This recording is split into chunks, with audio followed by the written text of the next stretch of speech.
जंगल की सुबह थी, पर शांति नहीं थी। जंगल में सब घबराए हुए थे। जंगल, वो जगह जहाँ प्रकृति अपने सबसे क्रूर रूप में भी शांत दिखती है, पर इस शांति के पीछे एक खौफ छिपा था। ये खौफ जिसे किसी शेर की दहाड़ ने नहीं, बल्कि एक भालू की खामोशी ने जन्म दिया था। बल्लू, नाम में मासूमियत थी, पर नियति ने उसे एक ऐसा श्राप दिया जिसने उसकी पहचान बदल दी। वो शाकाहारी से मांसाहारी बना। ये सिर्फ आहार का बदलाव नहीं था, ये आत्मा का अंधेरा था। कुछ दिन पहले ये जंगल ऐसा नहीं था।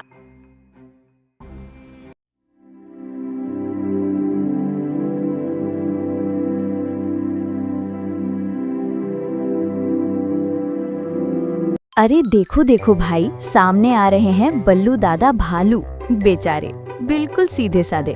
महाराजा शेर ने इनको शरण दे दी, तभी से देखो ऐसे शान से घूम रहे हैं जैसे जंगल के असली दादा यही हों। अरे अरे, ये चाल देखो, सीधे भी और भोले भी, लेकिन बनने आए हैं पूरे दादा। अरे बिल्कुल ठीक बोल रहे हो बबलू भैया। इसके ठाट बाट तो देखो, पूरे नवाबों जैसे हैं। दोस्तों, जरा बच के रहना, कहीं अगर किसी से टकरा गया ना तो फिर इसका बच पाना मुश्किल है। शरीर भालू का और अकड़ नवाबों वाली।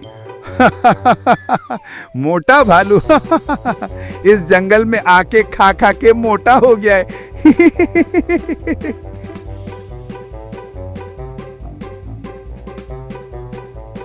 अब बल्लू पूरे जंगल में एक हंसी का पात्र बन गया था।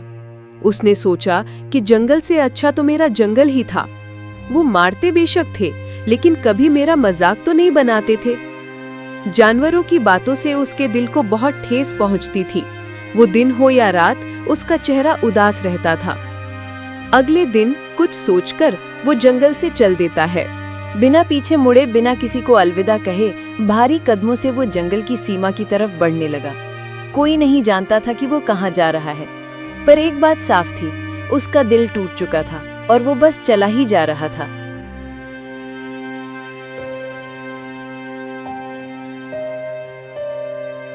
अगली सुबह जैसे ही सूरज निकला, सारे जानवर अपनी रोज की आदत के मुताबिक फिर इकट्ठा होने लगे। सबको आज भी वही उम्मीद थी, बल्लू आएगा और वे फिर मजाक उड़ाएंगे। अरे आज तो मजा आएगा, कल काफी चिढ़ गया था वो भालू, आज थोड़ा और छेड़ेंगे। हाँ हाँ, आज तो उसके चलने के स्टाइल पर ताज पहनाते हैं। नवाब बल्लू दादा कहकर बुलाएंगे। चलो चलो जल्दी, देखो कहाँ है वो, आज के मजे नहीं छूटने चाहिए। सब हंसते हुए इधर उधर देखने लगते हैं। काफी देर ढूंढने के बाद भी बल्लू कहीं दिखाई नहीं देता।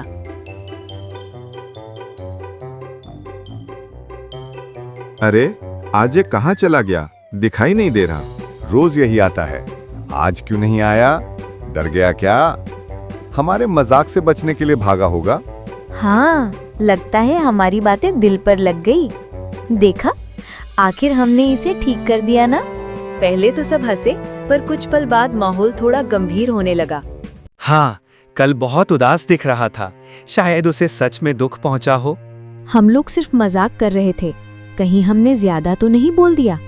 एकदम सन्नाटा। पहले जो हंसी थी वो अब बेचैनी में बदल चुकी थी। कहीं वो जंगल छोड़कर तो नहीं चला गया?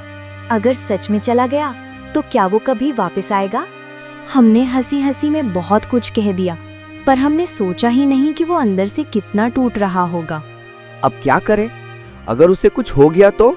सभी लोग के चेहरे पर चिंता, पछतावा और डर साफ दिखाई देने लगता है। टुन्नी चिड़िया, जो भालू की पक्की दोस्त थी, उसने पूरा जंगल छान मारा। बंदर ने सारे पेड़ छान मारे। माया लोमड़ी भी मायूस लौट आई। तभी शेर, महाराज, जंगल में आते हैं।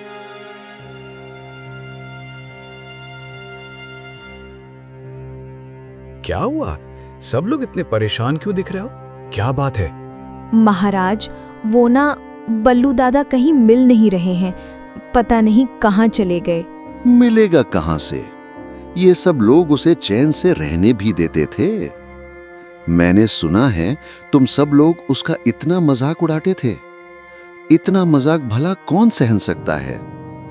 अगर बल्लू आ जाए तो तुम सभी को उससे माफी मांगनी होगी। शाम होती है तभी आसमान से बिजली कड़की।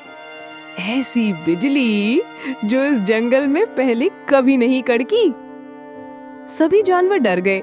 शेर सबको दिलासा देते हैं। चलो चलो सभी अपने अपने घरों में। तुम तो ऐसे डर गए जैसे कोई भयानक जानवर का भूत देख लिया। सभी लोग अपने अपने घर चले जाते हैं।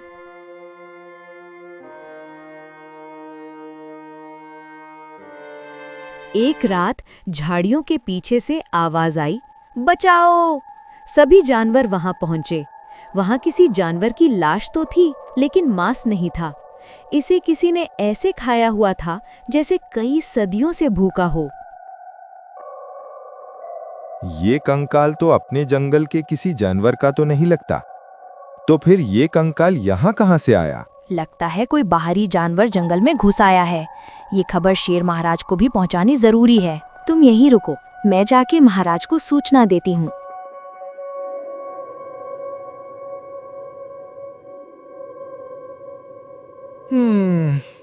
खून की खुशबू से तो पता चलता है कि ये खून बिल्कुल ताजा है।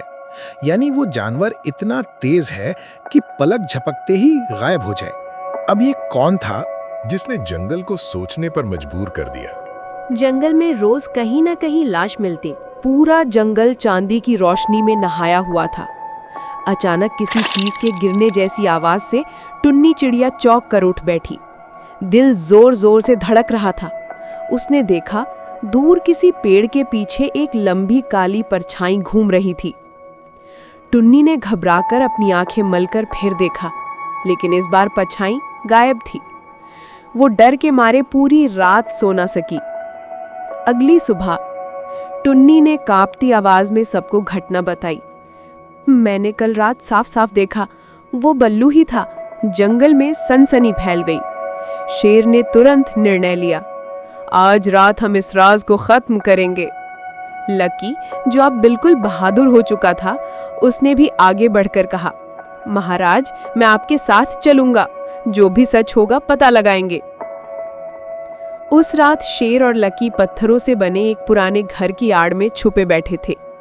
जंगल बिल्कुल खामोश था। तभी टहनियों के टूटने की आवाज सुनाई दी। दोनों सांस रोककर धीरे धीरे आगे बढ़े।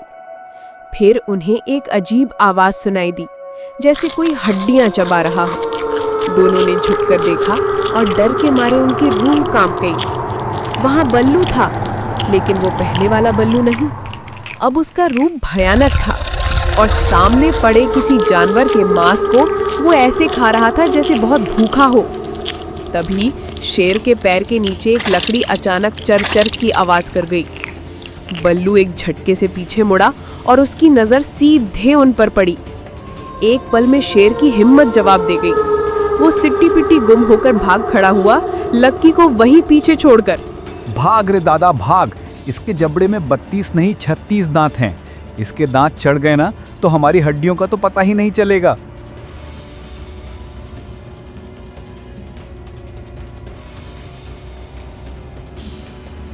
अगली सुबह शेर ने सभी जानवरों को रात वाली घटना बताई।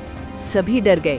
महाराज, इतना तो हमें मालूम पड़ गया कि वो बल्लू ही है, और जहाँ तक मैं जानता हूँ उसकी इस हालत के जिम्मेदार कहीं न कहीं अपने जंगल के जानवर हैं, क्योंकि ये उसका मजाक उड़ाते थे, जिसकी वजह से परेशान होकर वो उस जगह चला गया होगा जहाँ है शापित तालाब। क्या वो शरापित तालाब जो हमारे पास वाले जंगल में है?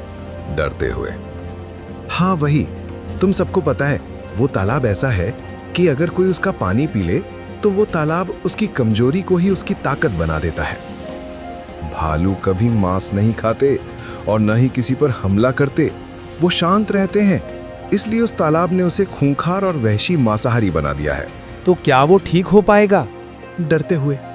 बल्लू अब वापस ठीक हो पाएगा या नहीं ये तो मैं नहीं जानता, पर हाँ एक शख्स है जो इस बारे में बता सकता है, कालजयी कछुआ।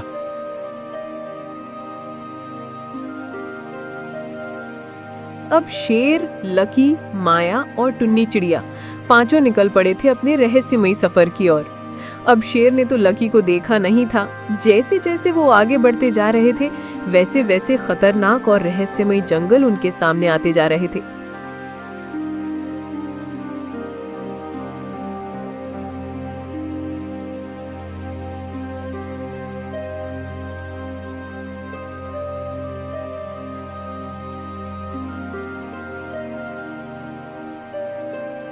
बातों ही बातों में वो वहां पहुंचे जहां पर लकी के दादा के अनुसार गुफा हुआ करती थी। अरे ये क्या, यहाँ तो एक गुफा हुआ करती थी लेकिन अब नहीं दिख रही। लकी ने जोर से आवाज लगाई। जैसे ही चारों उस बड़े से पत्थर से दूर खड़े हुए, पत्थर हिलने लगा और उसके नीचे से जो निकला उसे देखकर सभी के होश उड़ गए, क्योंकि वो एक विशाल कछुआ था।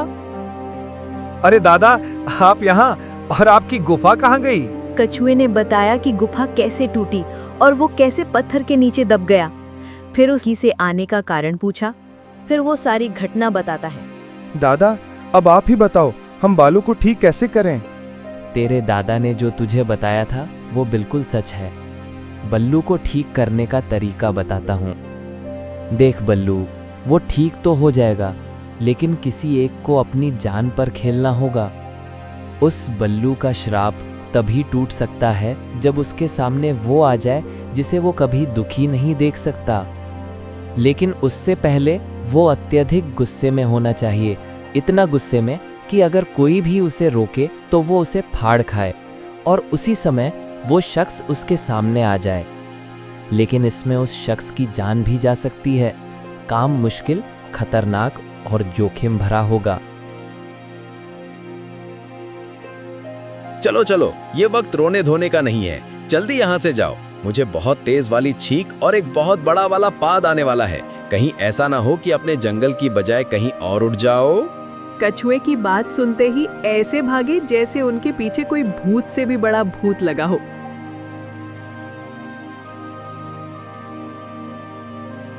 जंगल में पहुंचते ही सभा बुलाई जाती है। सबसे पहले बबलू बंदर और टुन्नी चिड़िया, तुम्हें साथ देना होगा। मैं जानता हूं कि तुम ही वो जानवर हो जो बल्लू का मजाक उड़ाते थे, और यही वजह बनेगी उसको और ज्यादा गुस्से में लाने की योजना। आज रात जैसे ही बल्लू जंगल में आएगा, बबलू तू सबसे पहले उसके सामने आएगा। जैसे ही वो आक्रामक होगा, तभी दूसरी तरफ से टुन्नी चिड़िया उसे आवाज मारेगी। अब वो कंफ्यूज हो जाएगा कि पहले किसे मारे। लकी ने फिर माया लोमड़ी की तरफ देखा। माया, बल्लू को सबसे ज्यादा तुम पसंद थी, तुम्हें ये बलिदान देना होगा। जैसे ही वो हम पर झपटेगा, तुम्हें उसके सामने आना होगा। लकी ने कहा, टुन्नी मुझे माफ कर देना, जंगल को बचाने के चक्कर में तेरी जान भी जा सकती है। रात हुई। बबलू और टुन्नी ने मिलकर बल्लू का मजाक उड़ाना शुरू किया। बल्लू का भयानक रूप अत्यधिक क्रोध से भर गया। उसकी आंखें जलने लगी। उसने दहाड़ते हुए हमला करने के लिए छलांग लगाई। उसी पल माया लोमड़ी रोते हुए उसके ठीक सामने आ गई। उसके मुंह से बस इतना निकला, बल्लू की आंखें माया के आंसुओं पर जम गईं। वह माया को कभी दुखी नहीं देख सकता था। प्यार की वह निशानी जो बरसों पहले दबी थी, क्रोध की आग को बुझा दिया। उसके शरीर से एक काली छाया निकली जो दूर शापित तालाब की ओर चली गई। उसका नुकीला लाल आंखों वाला रूप सामान्य भालू के रूप में बदल गया। बल्लू बेहोश होकर जमीन पर गिर पड़ा। अगली सुबह बल्लू जागा। माया उसके पास बैठी थी। उसने माया का हाथ पकड़ा। जंगल बच गया था और सब बहुत खुश हो गए और सबने भालू भाई से माफी मांगी और जंगल फिर से खुशहाल हो गया। तो दोस्तों, कैसी लगी आपको हमारी आज की कहानी काटू की स्टोरी? अगर आपको मजा आया हो और कहानी अच्छी लगी हो तो वीडियो को लाइक जरूर करें। और हाँ, ऐसे ही मजेदार और सीख देने वाली नई कहानियाँ हर रोज देखने के लिए चैनल को सब्सक्राइब करना बिल्कुल मत भूलना। घंटी वाला बटन दबा देना ताकि हमारी अगली कहानी सबसे पहले आप तक पहुँचे। कमेंट में जरूर लिखना आज की कहानी में आपको सबसे पसंदीदा किरदार कौन लगा। हम आपके कमेंट्स पढ़ते हैं और अगली कहानियाँ उसी के हिसाब से बनाते हैं। चलो मिलते हैं अगली मजेदार कहानी में। तब तक मुस्कुराते रहो और सीखते रहो। बाय दोस्तों।